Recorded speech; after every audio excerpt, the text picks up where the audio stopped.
सबको जय मसीह की। परमेश्वर का धन्यवाद देते हैं आज के दिन के लिए कि परमेश्वर ने जो समय हमें दिया है उस समय में हम परमेश्वर की महिमा कर सकें। तो आइए हम परमेश्वर का धन्यवाद करेंगे आज के दिन के लिए, और परमेश्वर के द्वारा हम इस बात को जानने पाएंगे परमेश्वर ने मेरा और आपका चुनाव क्यों किया है, ताकि उसके बुलाए जाने को हम सोचने पाएँ कि उसके बुलाए जाने के द्वारा हम उसका धन्यवाद देने पाएँ।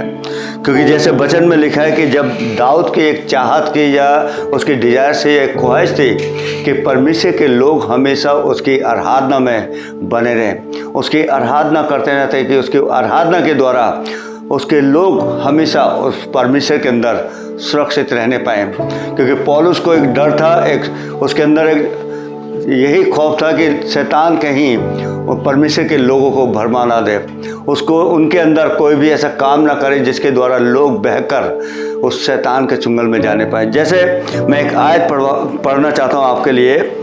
इसमें इफिसियों की पुस्तक और उसका पहला अध्याय और उसकी 10वीं आयत, उसमें लिखा हुआ है, यहाँ तक कि तुम उत्तम से उत्तम बातों को प्रिय जानो और मसीह के दिन तक सच्चे बने रहो और ठोकर ना खाओ।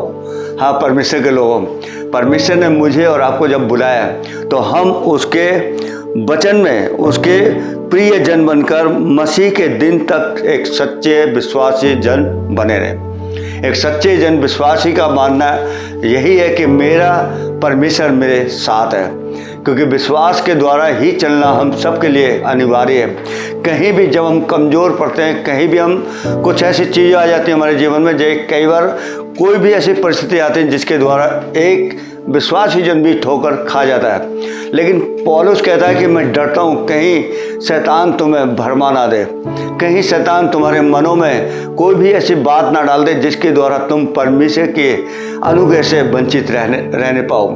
लेकिन परमेश्वर का वचन हमें एक चीज़ सिखाता है कि पौलुस इस बात को बताता है कि देखो परमेश्वर तुम्हें साहस और हिम्मत देने वाला परमेश्वर है। जैसे यहूदा की पत्री में लिखा हुआ है कि अभी एक है जो तुम्हें ठोकर खाने से बचा सकता है, क्योंकि परमेश्वर के लोगों निरंतर चलने वाला परमेश्वर हमारे साथ है।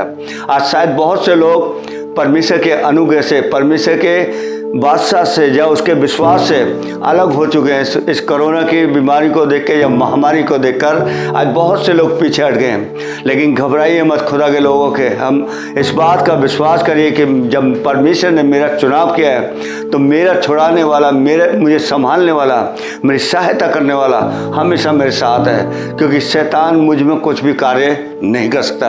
अगर आप लोगों का विश्वास मजबूत है, आप लोग साहसी हैं कि हाँ चाहे हमारे जीवन में कितनी भी तंगी आ जाए या कितनी भी परेशानी क्यों ना आए या कितने दुख क्यों ना जाए, लेकिन उसके बावजूद परमेश्वर का वचन हमें संभालता है। इसीलिए यहूदा की पत्री कहता है कि अभी एक है जो तुम्हें ठोकर खाने से बचा सकता है।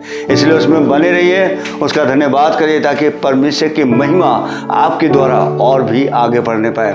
उसका धन्यवाद करते रहिए, क्योंकि वचन में लिखा है उसके प्रियजन बनकर, उसके प्रियजन बनकर। इसका मतलब कि परमेश्वर के हम प्रियजन है, परमेश्वर ने हमसे प्यार किया है, परमेश्वर ने हमारे प्यार के लिए अपने बेटे के लहू को बहाया है। उस लहू के सामर्थ के द्वारा एक सामर्थी जन बनना हम सभी के लिए ज़रूरी है, एक साहसी जन बनना ज़रूरी है। और पौलुस भी कहता है कि मैं कैद में होने के बावजूद इतना साहस मेरे अंदर करता हूँ कि मेरा परमेश्वर मेरे साथ है।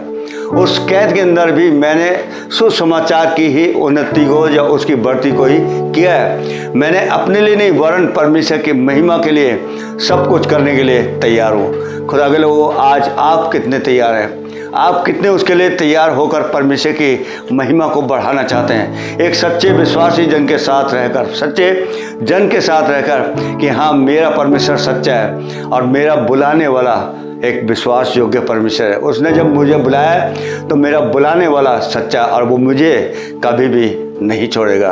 हाँ खुदा के लोगों, आपको परमेश्वर कभी भी नहीं छोड़ेगा, क्योंकि परमेश्वर ने आपको अपने हाथों के द्वारा रचा है, और अपने हाथों के द्वारा रचने वाला परमेश्वर आपको कभी भी त्यागेगा नहीं, कभी भी छोड़ेगा नहीं। हर चीज़ से आपको पूरी तरह से सेफ रखेगा। हर समय वो आपको अपने अनुग्रह से ढांप के रखता है। जैसे चारों ओर पहाड़ों को यरूशलेम को पहाड़ों ने घेरा हुआ है, वैसे ही आपके परमेश्वर ने आपको घेर के रखा हुआ। जब परमेश्वर आपके साथ है तो आपका विरोधी कोई नहीं है। धन्यवाद करिए परमेश्वर का कि प्रभु मैं आपका जन हूँ, आप मेरे परमेश्वर हैं। जब हम एक फक्र के साथ, एक गर्व के साथ इस बात को बोलते हैं, तब परमेश्वर मेरे और आपके जीवन में एक उन्नति को लेके आता है। पौलुस इस बात को जानता है, इतना दुख भोगने के बाद, इतना संकट भोगने के बाद, इतने तकलीफ में भी, कैद में भी होने के बावजूद वो कभी घबराया नहीं, कभी डरा नहीं। सब उसके मन में एक ही विश्वास था कि मेरा परमेश्वर मेरे साथ है। अगर आपका परमेश्वर आपके साथ है तो उसका धन्यवाद करिए, परमेश्वर में बने रहिए और परमेश्वर आपकी हर एक इच्छा को पूरी करेगा, सब चीज़ों में संभाल लेगा, हर चीज़ों के लिए पूरे वायदे के साथ आपके जीवन में कार्य करेगा। Praise Lord. परमेश्वर आप सभी को आशीष दे।